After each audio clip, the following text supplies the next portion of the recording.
Hey, good morning, adults. Hey, I hope you have an amazing Saturday. I wanted to mention something about an exercise we learned as young kids, and some people call it the grapevine, Carioca. It's an exercise where we rotate our hips, we disassociate our upper body and our lower body. So we'll go something like this, and then we turn and we go behind, and then we go in front again, and then we do that exercise. Fantastic exercise, and I always had a big kick out of for years, as long as I've been in this profession. I've heard coaches say, oh, we never would do that because we don't ever want our athletes to be doing, playing a game and all of a sudden they step behind. I'm like, first of all, that would never happen. The sport absorbs the movement, right?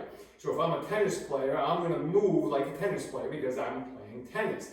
But this exercise, we forget of the value of being able to disassociate upper and lower body, both internally towards the direction I'm going, and externally away from the direction I'm going. So if I'm coming at you and I go behind, that's an external rotation based on the direction I'm going. If I turn towards you, that's an internal rotation. So when I'm doing this Carioca exercise back and forth, that's awesome to teach my body to be able to mobilize but still be stable enough to manage those range of motions.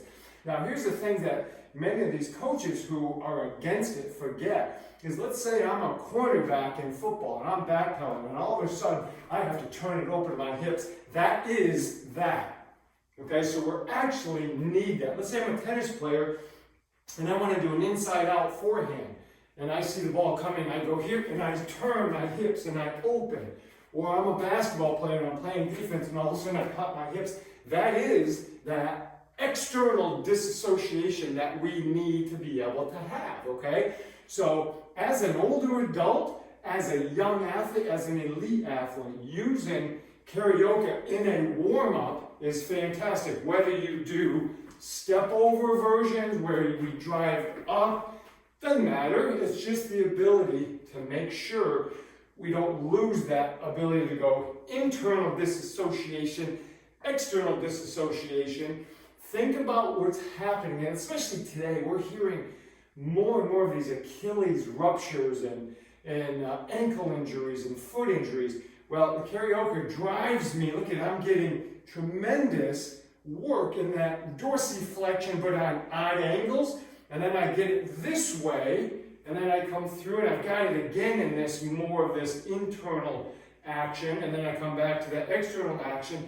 Fantastic to mobilize, to learn to stabilize that foot and ankle while I'm doing an exercise that's getting me warm.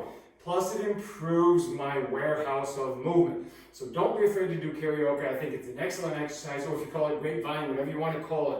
But don't be talked out of it because some coach says, well, I would never do that movement. Well, you know what? I would never squat 135 pounds while I'm playing volleyball either, right? But it's going to help me at some point. So this can help you become more athletic, mobilize the different joints. So anytime you have a movement, think why and how. Why and how. Why would that help me? And how does it help me? And then we can look at these and say, yes, there's value in any exercise as long as we execute it correctly. So guys, enjoy your day. We'll talk to you tomorrow.